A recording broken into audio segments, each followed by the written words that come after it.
भगवद गीता का 9वां अध्याय, इसे गीता का हृदय भी कहते हैं।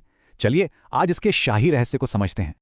तो आखिर ऐसा कौन सा ज्ञान है जिसे शिक्षाओं का राजा और सबसे गुप्त रहस्य कहा गया है? अध्याय का नाम ही है राजविद्या राजगुह्य योग, मतलब एक ऐसा शाही ज्ञान जो बहुत गहरा और गुप्त है।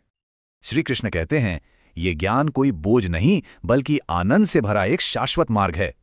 सोचिए, यह पूरा ब्रह्मांड एक ही अव्यक्त शक्ति में समाया हुआ है। सब कुछ उसी के अंदर है। जैसे धागे में मोती होते हैं ना, ठीक वैसे ही पूरी सृष्टि उस दिव्य शक्ति पर टिकी हुई है। तो गीता जीवन जीने के लिए हमारे सामने एक बहुत ही मौलिक विकल्प रखती है, एक फंडामेंटल चॉइस। एक तरफ है दुनिया के हिसाब से चलना और दूसरी तरफ है ज्ञान से सच्ची आजादी पाना। जो इस रास्ते से भटकते हैं वो व्यर्थ की आशाओं और कामों के जाल में ही फंसे रह जाते हैं। लेकिन जो महान आत्माएं हैं वो अपनी दिव्य प्रकृति को समझकर एक अलग ही राह चुनती हैं। और ये रास्ता है भक्ति योग का, सबसे सरल, सबसे सीधा, अपने हर काम को पूजा बना देना। भगवान कहते हैं मुझे भक्ति से एक पत्ता भी दोगे ना तो मैं उसे स्वीकार कर लूंगा। भाव जरूरी है। मतलब भक्ति का रास्ता सबके लिए है।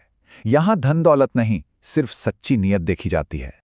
बस अपने हर काम को एक भेंट बना दो और फिर उसके अच्छे बुरे फल के बंधन से आजाद हो जाओ। और अब आता है इस अध्याय का वो वादा जिसे गीता का केंद्र बिंदु भी कहा जा सकता है। भगवान कहते हैं जो भक्ति से मेरी पूजा करते हैं उनकी हर जरूरत मैं पूरी करता हूं। और ये वादा ये सबके लिए है, बिना किसी भी अपवाद के, कोई भेदभाव नहीं।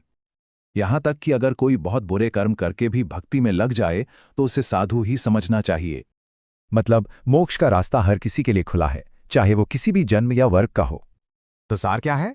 अपना मन मुझ में लगाओ, मेरे भक्त बनो, मेरे लिए कर्म करो और मुझे नमन करो। और अगर इसे सर्वोच्च लक्ष्य बना लिया तो परमात्मा से मिलना तय है, ये पक्का आश्वासन है। तो ये शाही रहस्य हमें सिखाता है कि आध्यात्मिकता हमारे हर पल में है।